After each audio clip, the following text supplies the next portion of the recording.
Hello friends, welcome back at my YouTube channel. तो आज इस वीडियो में पढ़ेंगे हम the love song of J Alfred Prufrock poem के इम्पॉर्टेंट पॉइंट्स एग्ज़ाम पर्पस से, जिससे कि क्वेश्चन सेट हो जाते हैं केवीएस, टीजीटी, पीजीटी, डीएसएसबी, इन सभी एग्ज़ाम्स में आ जाते हैं इससे क्वेश्चंस। बहुत ही फेमस और इम्पॉर्टेंट पोएम है ये। तो इसके इम्पॉर्टेंट पॉइंट्स को मैंने कवर किया है। So now let's start the video. The love song of J Alfred Prufrock, first point है इसका। The poem the love song of J Alfred Prufrock composed by T S. Eliot. T S. Eliot के द्वारा ये compose की गई है poem. T S. Eliot is a famous writer of modern age. Modern age के famous writer हैं टी.एस. इलियट। उन्होंने इस पोएम को कंपोज किया है। And this poem appeared in Eliot's first poetic volume Prufrock and Other Observations in 1917। और ये poem Elliot के पहले जो पोइटिक वॉल्यूम था, फर्स्ट पोइटिक कलेक्शन था, ऐसे कह सकते हैं हम, फर्स्ट पोइटिक वॉल्यूम था प्रूफ्रॉक एंड अदर ऑब्जर्वेशंस। उस वॉल्यूम का नाम है, इलियट के फर्स्ट वॉल्यूम का नाम है प्रूफ्रॉक एंड अदर ऑब्जर्वेशंस। उसमें आई थी 1917 में।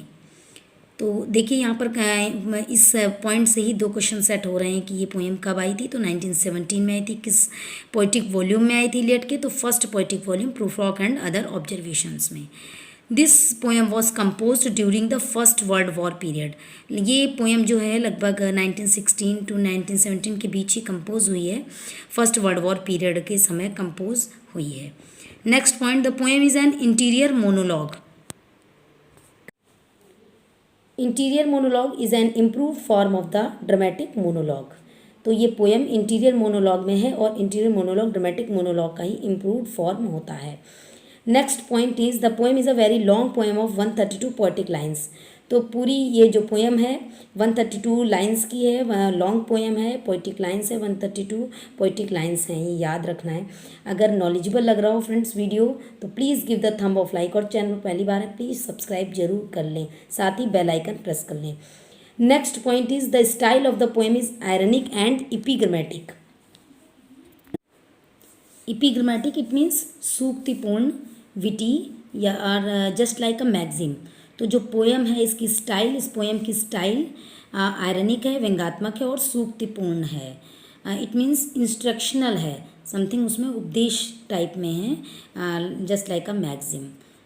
The theme of the poem reflects the little anxieties of a man belonging to the polite society of Boston और लंदन।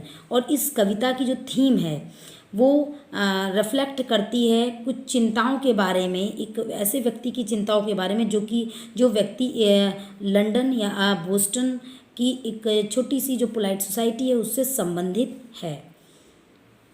उस व्यक्ति का नाम जे अल्फ्रेड प्रूफॉक है, या हम कह सकते हैं वो मैन कौन है? जे अल्फ्रेड प्रूफॉक। एट लास्ट, चलिए पहले हम ये जान लेते हैं कि जे अल्फ्रेड प्रूफॉक है कौन। तो जे अल्फ्रेड प्रूफॉक एक एजिंग मैन है। He is an aging man, और he with a feeble body, एक कमज़ोर शरीर वाला एक एजिंग मैन है। और his head has a bald spot, उसके सिर पर गंजेपन के निशान हैं। He lacks the capacity to reach a decision at once, वो तुरंत कोई भी निर्णय लेने में सक्षम नहीं है। और उसके अंदर साहस की भी कमी है। Also lacks courage. But the irony of fate is that he has fallen in love with a young beauty. लेकिन ऐसा मतलब भाग्य ने भी उसके साथ ऐसा मजाक किया कि वो एक यंग सुंदर लड़की को देख करके he has fallen in love, और उसको प्रेम हो जाता है उससे। And his problem is difficult, और उसकी प्रॉब्लम इतनी डिफ़िकल्ट होती है कि how to express love and to propose to her, कि वो कैसे प्रपोजल करे उसके सामने। Because he know very well I am aging man, उसे खुद भी पता है अच्छे से और समझ रहा है वो कि मैं एक एजिंग मैन हूँ and she is a young beauty.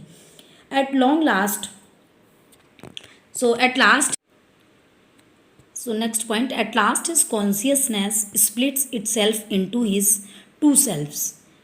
जो उसकी चेतना है वो दो भागों में बढ़ जाती है, his romantic self and his realist self. जो दो भाग, वैसे भी जैसे हमारे अंदर हमेशा जब भी कोई डिसीज़न लेना होता है तो दो तरीके के भाव उठते हैं। तो एक तो हमारे बुद्धि और विवेक के आधार पर होता है और एक हमारे मन के आधार पर होता है। तो उसी उसी चीज़ों को टी.एस. एलियट ने बोला है कि उन्हीं दोनों चीज़ों को, एक रोमांटिक सेल्फ का नाम दिया है और एक को रियलिस्ट सेल्फ का नाम दिया है। तो now you can understand well who is romantic self. तो रोमांटिक सेल्फ कौन हो सकता है? तो मन। एंड रियलिस्ट सेल्फ ये विवेक होगा, बुद्धि।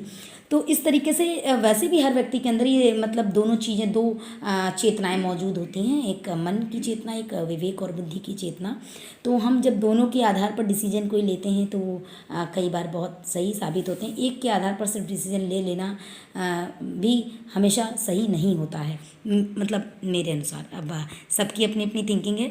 तो चलिए हम आ जाते हैं इस टॉपिक पर।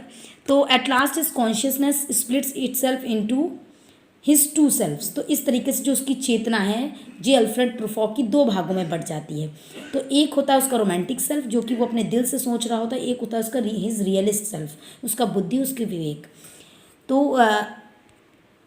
तो चलिए थोड़ा सा इसको डिस्कस कर लेते हैं। तो in the beginning of the poem, poem की स्टार्टिंग में ही जो उसका रोमांटिक सेल्फ है जे अल्फ्रेड प्रूफॉक का, वो रियलिस्ट सेल्फ को प्रपोज करता है। ये दोनों ही चीज़ों को बहुत अच्छे से दिमाग में समझ के चलना है कि उन दोनों को मिल करके, इट मीन्स जो रोमांटिक सेल्फ और रियलिस्ट सेल्फ है उन दोनों को मिल करके प्रूफॉक को ले चलना चाहिए, जो उसके स्वीट हार्ट है, उसके रूम में इन द इवनिंग।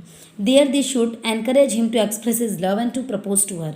जो रोमांटिक सेल्फ है वो ये सारी चीज़ें इमेजिन कर रहा है और सजेस्ट कर रहा है अपने रियलिस्ट सेल्फ को, प्रूफॉक के रियलिस्ट सेल्फ को, और तब उसको वहाँ पर जा कर के अपने लव को एक्सप्रेस करना चाहिए और उसको प्रपोज करना चाहिए।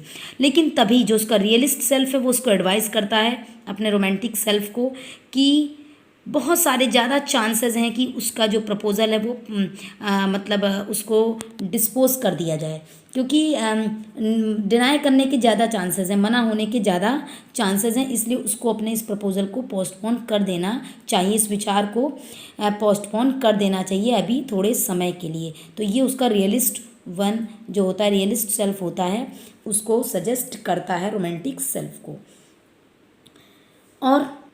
और यही इस पोएम की ओपनिंग लाइंस भी हैं।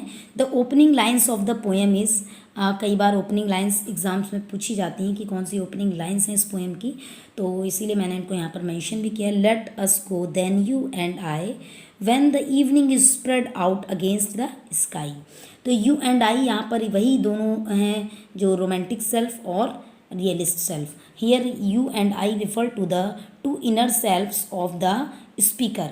तो जो यहाँ पर ये यू और आई जो हैं वो दोनों अंतर आत्माएँ हैं, स्पीकर की अंतर आत्माएँ हैं प्रूफॉक की, जो कि बताती हैं you and I. You stands for his romantic self, speaker के रोमांटिक सेल्फ को बताती हैं यू, और आई जो है स्टैंड्स करता है रियलिस्ट सेल्फ के लिए। The realist self then reminds the romantic self that he has no capacity to reach a decision like Shakespeare's Hamlet। तो जो रियलिस्ट सेल्फ है वो रोमांटिक सेल्फ को ये भी याद दिलाता है कि उसके अंदर क्षमता नहीं है डिसीजन लेने की, लाइक शेक्सपियर्स हेमलेट। जो शेक्सपियर का ड्रामा है हेमलेट, उसमें हम जानते हैं कि हेमलेट की कैरेक्टरिस्टिक क्या थी। तो he lacks the capacity to reach a decision at once. तो ये याद भी रखना है कि शेक्सपियर्स के हेमलेट का एग्जाम्पल टी.एस. एलियट की इस पोएम में आया है, the love song of J Alfred Prufrock. तो प्रूफॉक के अंदर यहाँ पर उसको कंपेयर किया गया है शेक्सपियर्स के हेमलेट से। तो अब पोएम जो Hamlet is the hero of the drama Hamlet. The poem clearly gives us an idea of the time and the place where Prufrock stands.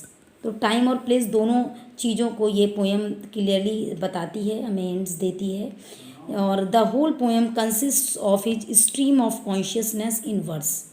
तो जो उसका विचारों का प्रवाह है, प्रूफॉक के विचारों का या प्रवाह, धारा प्रवाह, जो उसके अंदर विचार आते रहते हैं उसके इनर सेल्फ से उसके रोमांटिक सेल्फ से और उसके रियलिस्ट सेल्फ से, जो उसका कॉन्शियसनेस टू पार्ट्स में स्प्लिट हो गया है उनसे, तो उन्हीं विचारों का काव्यात्मक एक्सप्लेनेशन है, कंसिस्टेंसी है, यही इसी को पोएम में व्यक्त किया गया। Actually, his two selves are in fact his two ruling tendencies in a body. तो जो दो रूलिंग टेंडेंसीज हैं उस व्यक्ति के, जो टू सेल्फ्स हैं, और पोयम में उन्हीं के बीच डिबेट चलता रहता है। तो इस तरीके से एक डिबेट है दोनों वॉइसेस के बीच में। The love song of J Alfred Prufrock bears an epigraph. इस पोएम में इपीग्राफ भी है, टी एस एलियट ने मेंशन किया है। तो इपीग्राफ इट मीन्स अभिलेख। तो it is an extract from Dante's epic Divine Comedia. तो एपिक जो डांटे का एपिक है डिवाइन कॉमेडिया, उसी से लिया गया है, जो टी एस एलियट ने एपिग्राफ इसमें मेंशन किया है। तो फ्रेंड्स, ये थे टी एस एलियट की poem the love song of J Alfred Prufrock के इंपॉर्टेंट पॉइंट्स। आई होप कि आपको अच्छे लगे होंगे और समझ में आए होंगे, कुछ पोएम क्लियर हुई होगी। अगर क्लियर हुई हो और if you understood it well, तो please give the thumb of like, as well as if someone is watching my channel first time, don't forget to subscribe it, as well as please press the bell icon also, so that you can get such type of important videos of English literature for TGT, PGT, KVS, NVS, DSSB timely as I upload. So thanks for watching.